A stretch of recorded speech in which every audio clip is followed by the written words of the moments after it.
Hello everyone, just came out to my shed to find the old Petter A1 bits, and I found all the old sort of bearings from one engine that was really, the block had a hole in. Got all these sort of parts, push, tap it, and two of them, but I'm not sure where the two would go.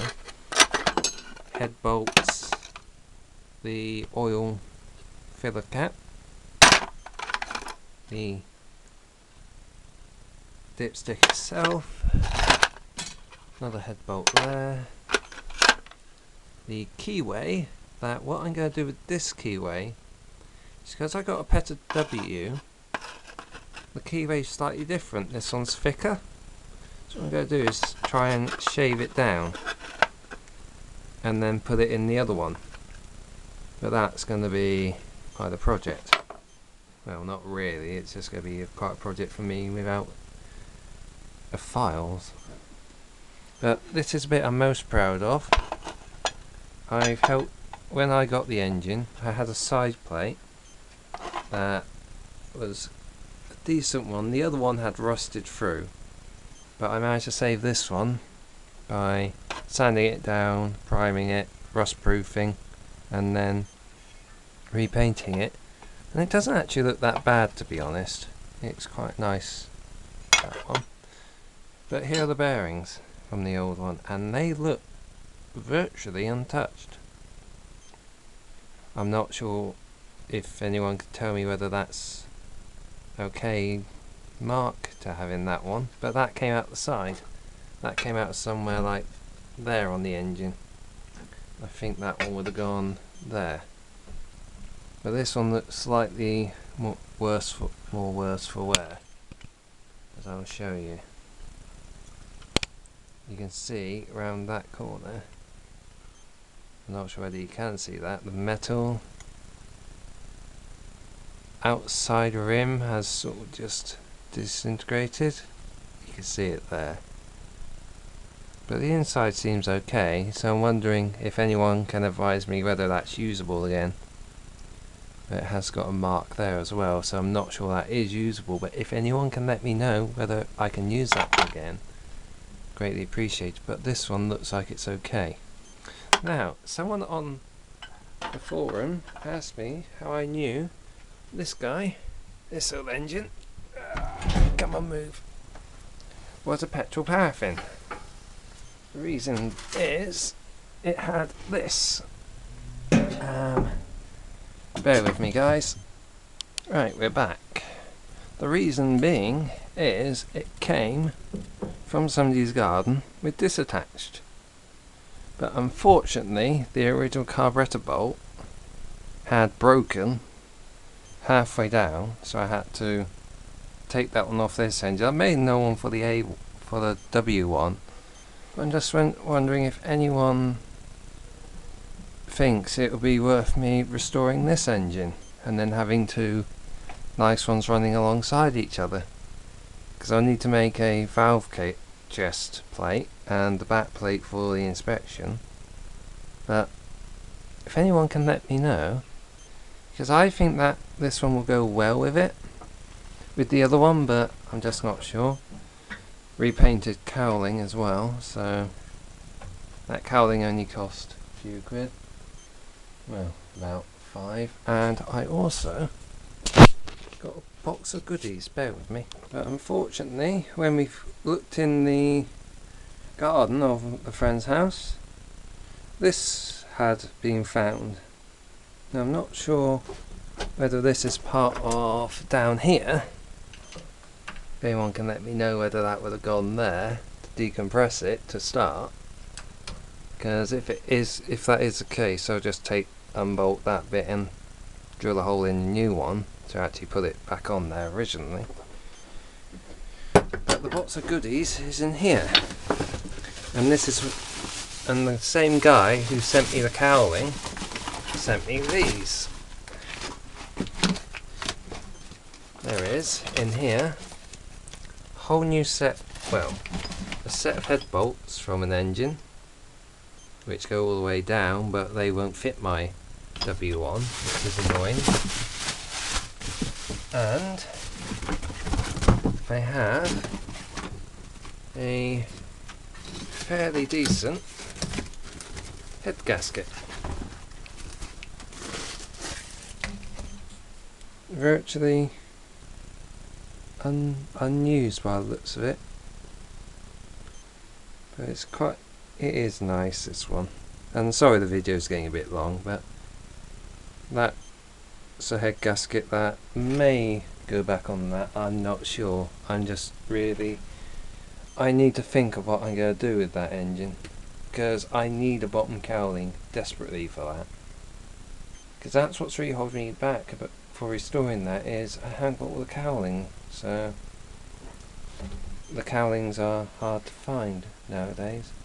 But if anyone out there, now that I'm on and mentioning this, if anyone out there has a little connector for here and a pepper pot exhaust or something similar of the age, it will be handy. And there's the nameplate. But in all fairness, I think I may just restore this one, because it's a bit better than just taking it apart, to be honest. I will need to get if I am going to do that, I will need to get the spring start from the other one, because this one's just got a plain one. Or is that how that one should have been way back when? I'm not sure. If you can let me know of that as well. But the nice thing about the two carburetors is they don't have the full circle. It just has a little Allen lock key push through them to stop them from going out. But anyway, I'm going to end this video here and take a few pictures of the engine to go along with the video.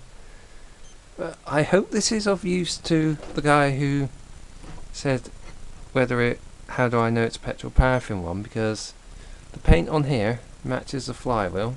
We've taken samples off each and sent them off, and they've matched, so I know it's to this engine. And another thing I'll need for this one, and it turns freely, which is nice as well. It's got nice compression. But another thing I've noticed on this engine, I'll just take the cowling off, is you see that spark plug surround is square on that one. On this one over here, it's a circle. Now if anyone can tell me which design's older, I'll put it back on that engine. I think that's going to be a nice used condition engine once it's done, except for the cowling. I'm going to leave the paint on the flywheel and block virtually untouched. It's only the cowling. If I get another piece that's virtually untouched, fair enough. But I'm going to leave the cowling as is, and I will need to move these bolts out the way. I'll need to move that one to there, and then move this onto here. Or I'm not sure what I'm going to do with that. I don't actually know how these fit in, because this didn't have any of those in there when I got it. Those are all new. And I got a side plate for one if anybody wants it.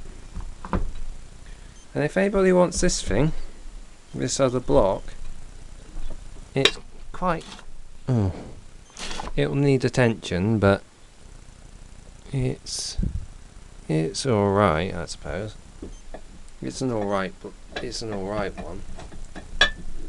I need to find one of these to keep that cowling from touching. Or if anyone could let me know the thread size which is in these, it'd be greatly appreciated. So I'm going to leave the video here, go back inside, work out where on earth that would have gone on the engine. But I'll just leave those bits on there so I know it's for that engine. Move that down there as well, because that's from the old one. And look at the bearing in that. That bearing's virtually untouched in there. So I don't think these engines actually did any real work. But what I'm going to do, bear with me, I'm going to take the head off and then see how much play it's got. And we're back, and to be honest, I'm quite surprised, because there is virtually, well, there's very little movement on this, if any. So I doubt this engine's actually done more than over 100 hours work. Because of that, I virtually can't move the piston from side to side.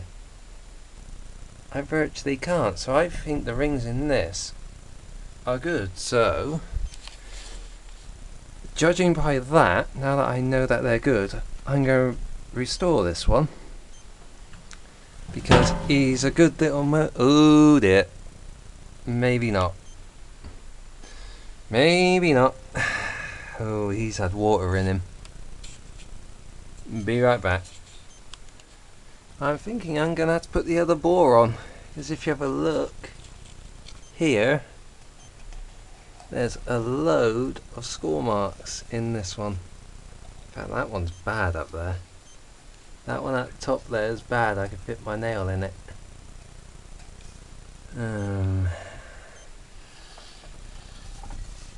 I'm not sure what the other board's like, and you can hear it. You can literally hear it grinding against there.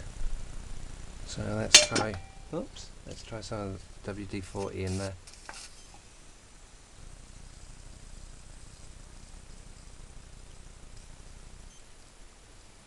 See what that does.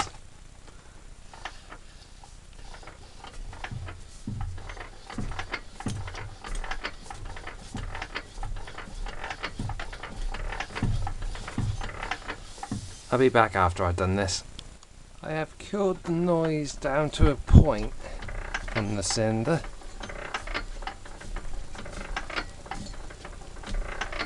But it looks like this is going to be one smooth running engine when it's done. I just love the sound of the gearing inside it.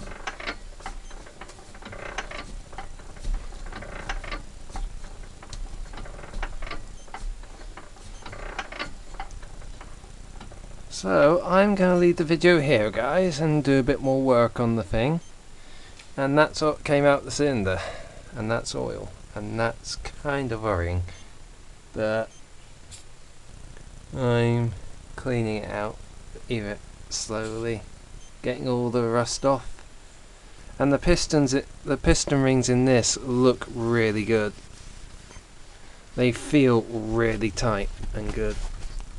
And it may blow a little bit of oil when I start it, because there's oil on the top, but that'll be about it, because I can't move that. Anyway, thanks for watching my video, and I hope it's helped out the person who asked me in the previous picture I posted to solve your problem. Or actually it wasn't your problem, it was just you were inquiring at how I knew, and I have the vaporizer for it. So that's how I know, and I'm quite lucky to own this, because both this engine and the W1 were given to me by the same person at the same time. Well, I got two A1s and one W given to me by the same person at the same time, and I'm quite lucky I got them when I did. Because if I didn't, these would be on the scrap heap right now. Literally, he was going to chuck these out. And when it looks that good and runs that well, as you can hear, it's virtually got no noise in there now apart from the gearing. But the one thing I will photograph is the inside of the cylinder to see if you guys think it's savable, because I am just not sure on this point. Anyway, I shall see you all again, possibly on progress on this engine or the W. It might be the W. It might be that this engine's not seen for a while. But another thing I've noticed about this engine is, why does it have this extra bit? That's the main thick part of the flywheel, of the rod, and there's a thin part there. I just don't know. Anyway, I'm going to end the video now. Thanks for watching. Ta-ra!